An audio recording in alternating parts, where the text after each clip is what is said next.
Star प्रवाहावरील मुलगी झाली हो या गाजलेल्या मालिकेतून घराघरात पोहोचलेला चेहरा म्हणजे अभिनेत्री दिव्या पुगावकर. तिने साकारलेलं माऊ हे पात्र आजही प्रेक्षकांच्या लक्षात आहे. तर ती आता मन धागा धागा जोडते नवा या मालिकेत आनंदी हे पात्र साकारते. पण दिव्याची पहिली मालिका कोणती होती, तिचं शिक्षण किती झालंय याबद्दल तुम्हाला माहित आहे का? 21 जुलै 1996ला दिव्याचा जन्म मुंबईत झाला. शालेय आणि महाविद्यालयीन शिक्षण सगळं मुंबईत पूर्ण झालं. दिव्याचं ग्रॅज्युएशन पर्यंतचं शिक्षण पूर्ण झालंय. तर अभिनयात येण्याआधी तिने एका कंपनीमध्ये ज्युनियर अकाउंट्स मॅनेजर म्हणूनही नोकरी केली होती.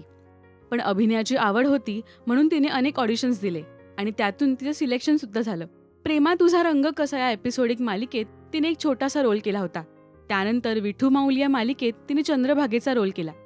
सपोर्टिंग भूमिका करत असतानाच तिला मुलगी झाली हो या मालिकेत माऊ हा लीड रोल मिळाला.